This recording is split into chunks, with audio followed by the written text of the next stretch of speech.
Hey everybody, welcome to another little quick Google tip.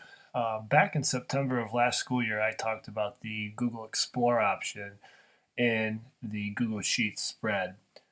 Since then, the Explore option for Google has kind of taken a hold and expanded a little bit. So I just want to showcase some of this because really some of the machine learning that Google is starting to experiment with is starting to come to light. What we're looking at here is a Google Sheet, an old just thing of data from a couple of years ago. But what you can do when you have Google Sheets and you're getting information, whether it's from a Google form and you open up the spreadsheet or other means and methods in terms of how you're using Sheets, you can go down here to Explore. And what it's going to do to it, Google's going to run its algorithm and start to make sense of some things for you. The first being I could go here for this formatting and I could click different options. It'll automatically structure it the way I want to kind of give it a better read. It does some analysis as well. So it will create some charts already for me. So say I really like this one, I could go here and insert it right away. And then boom, I've got a chart already created.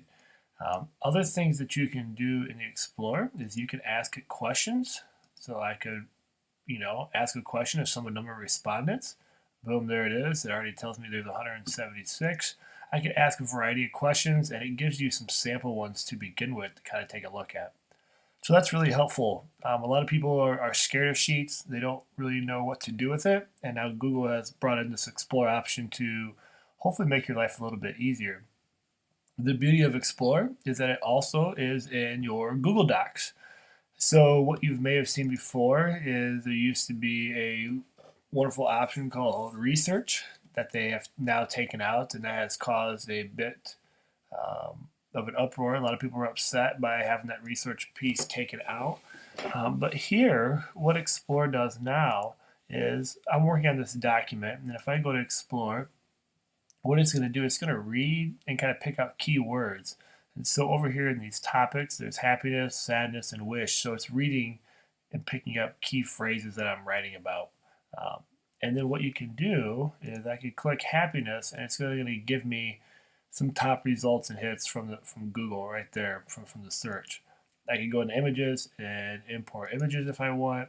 The nice thing about that is it'll cite it for you where it comes from.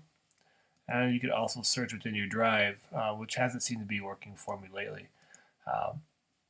So that Explore option in Documents can make your life a little bit easier, and this kind of gives you like a research guide as you start writing. And so if I go back here, I would assume that if I start typing,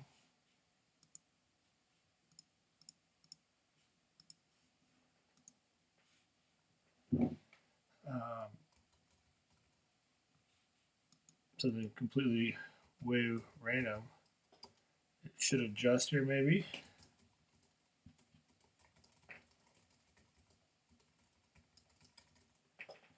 And now if I go in here to more, I can start to see now there's tea related to coffee has popped up, coffee house. You can see how my searches have changed based on what I've added. And when you go from there, then it opens up those options.